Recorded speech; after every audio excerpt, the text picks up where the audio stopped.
अगर तुमको लगता है कि बिटकॉइन का रीसेंट प्राइस एक्शन बुरा है तो अभी तो जापान के रेट हाइक्स देखना बाकी है, क्योंकि प्रीवियसली जब भी जापान की रेट हाइक्स की न्यूज बाहर आती है बिटकॉइन हमेशा डंप करता है। और इस बार ये पता लगेगा 19 दिसंबर को। और जब हम बिटकॉइन के चार्ट को देखते हैं तो ये प्राइस एक्शन हर एंगल से एक करेक्टिव स्ट्रक्चर लग रहा है। और चाहे प्राइस यहाँ से एक और हाई बनाए, लेकिन हाई प्रोबेबिलिटी है कि प्राइस यहाँ पे एक डबल टॉप बना के दोबारा डंप कंटिन्यू करेगा, क्योंकि बहुत कम चांस है कि इस स्ट्रक्चर में से कोई बुलिश स्ट्रक्चर निकल के आए और प्राइस यहाँ से पंप करे। ऐसा होने के चांसेस इस टाइम पे तो ना के बराबर है। और जो इकलौता बुलिश सिनेरियो था वो इस टाइम पे इनवैलिड हो चुका है, जिसमें हम इस ट्रेंड लाइन पे यहाँ पे एक बाउंस एंटिसिपेट कर रहे थे, जिसके बाद एक 3 वेव स्ट्रक्चर में 5th वेव कंप्लीट करके ये कॉन्ट्रैक्टिंग डायगोनल कंप्लीट होता, जिसके बाद एक और 3 वेव करेक्टिव स्ट्रक्चर के बाद हम यहाँ पे एक लॉन्ग एंटर करने की देखते। लेकिन अब इस सिनेरियो का इनवैलिडेशन हिट हो चुका है। तो अब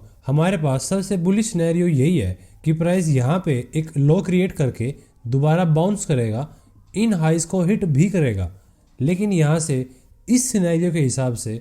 प्राइस कंटिन्यू नहीं होगा। यहाँ पे एक डबल टॉप क्रिएट करके बिटकॉइन दोबारा डंप करेगा और मिनिमम इस लो को दोबारा हिट जरूर करेगा, जिसके बाद हम हायर टाइम फ्रेम पे फिर इस हाई को 4th वेव लेबल कर सकते हैं, जिसके बाद ये 5th वेव की स्टार्टिंग होगी, जिसका मिनिमम टारगेट होता है ये लो। और अगर इस हाई से प्राइस को देखें उसके बाद हम कॉन्ट्रैक्टिंग डायगोनल काउंट कर सकते हैं, जिसमें हम इस बुलिश स्ट्रक्चर में एंटर करने के लिए यहाँ पे डबल बॉटम का वेट कर रहे थे, जो नहीं हुआ। लेकिन अभी भी प्राइस दोबारा इस लो को हिट कर सकता है, जो कि एक अच्छी बाइंग अपॉर्चुनिटी होगी, क्योंकि उसके बाद प्राइस इस वेव को कंप्लीट कर सकता है और इस हाई तक जा सकता है। तो इस टाइम पे हमारा सबसे बुलिश सिनेरियो यही है कि प्राइस यहाँ से एक डबल बॉटम क्रिएट करे, हम लॉन्ग एंटर करें और उसके बाद प्राइस इस वाई वेव को कंप्लीट कर सकता है इस हाई को हिट करके। इसके अलावा जितने भी सिनेरियो है सब बुलिश सिनेरियो है, उसमें सबसे पहले पे है ये, जिसके अंदर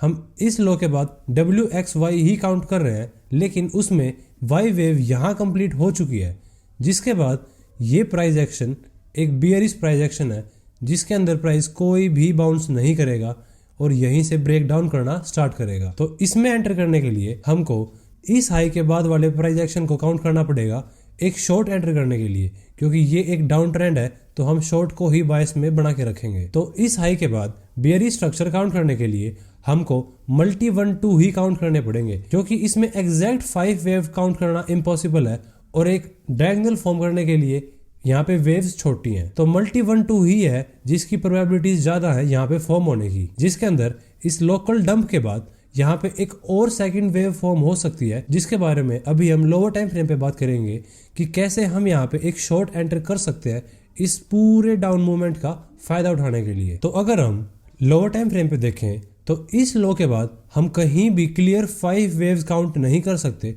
और ना ही मल्टी 1-2 काउंट कर सकते हैं, जिससे हमको पता लगता है कि ये प्राइस एक्शन एक करेक्टिव स्ट्रक्चर है, जो कि हमको चाहिए एक सेकंड वेव में उस हायर टाइम फ्रेम की मल्टी 1-2 के अंदर। तो या तो ये एक ABC स्ट्रक्चर होगा या WXY, जो भी हो हमको इस लास्ट लेग पे शॉर्ट एंटर करना है। तो अगर हम इस हाई से इस लो तक फिबोनाची ड्रॉ करें तो सेकंड वेव का कॉमन रिजेक्शन होता है 382 और 618 के बीच में, क्योंकि अगर प्राइस 78 या 88 तक चला जाता है तो ये काफी डीप होता है सेकंड वेव के लिए। और अगर प्राइस 78 या 88 तक जाता है तो इसको हम कोई दूसरी वेव लेबल करेंगे, क्योंकि सेकंड वेव इतनी डीप नहीं जा सकती। तो इस सेकंड वेव में शॉर्ट एंटर करने के लिए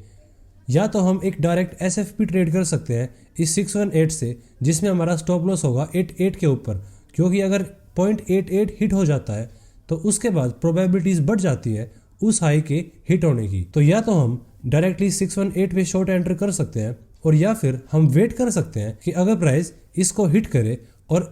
इस रेंज में दोबारा एक्सेप्टेंस ले ले, क्योंकि फिर ये क्लियर हो जाएगा कि ये एक करेक्टिव स्ट्रक्चर था, जिसके बाद अब एक इंपल्सिव स्ट्रक्चर स्टार्ट होगा। और ये ट्रेड फिर यहाँ से ब्रेक डाउन करके इस रेंज के एक्सट्रीम लॉस तक भी जा सकती है, जिसके अंदर हमारा स्टॉप लॉस होगा 88 के ऊपर। तो यहाँ पे रिस्क टू रिवॉर्ड रेशो भी काफी अच्छा है। और अगर तुमको इस शॉर्ट ट्रेड के बारे में लाइव इन्फॉर्मेशन चाहिए कि मैंने इस ट्रेड को एंटर करा या नहीं करा या आगे क्या अपडेट्स हैं, तो उसके लिए तुमको मिलेगा डिस्क्रिप्शन में फ्री टेलीग्राम का लिंक। वहां पे मैं अपनी सारी ट्रेड्स शेयर करता हूं। अगर तुमको ज्वाइन करना हो तो डिस्क्रिप्शन में लिंक है, मेरे को मैसेज कर देना, मैं तुमको ऐड कर दूंगा। तो आज की वीडियो के लिए इतना ही। Thank you so much for watching today and I will see you in the next one.